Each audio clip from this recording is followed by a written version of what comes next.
Ituturo ko naman sa inyo kung paano magluto ng ginisang ampalaya na walang pait na hindi mo na kailangan tigaan.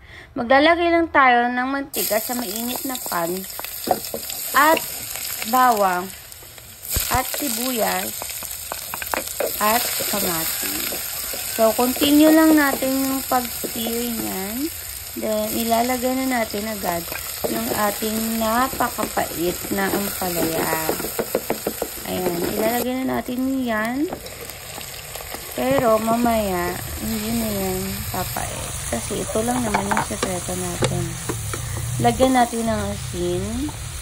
Ayan, tapos, seasoning. Payukayan lang natin. Lalagyan natin ng 3 itlog.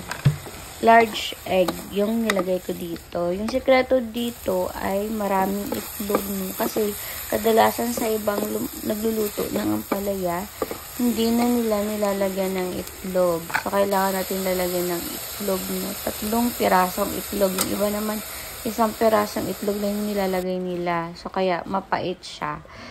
So, ayan. Tapos na yung ating ginisang ampalaya. Legit walang pait. Legit walang pait.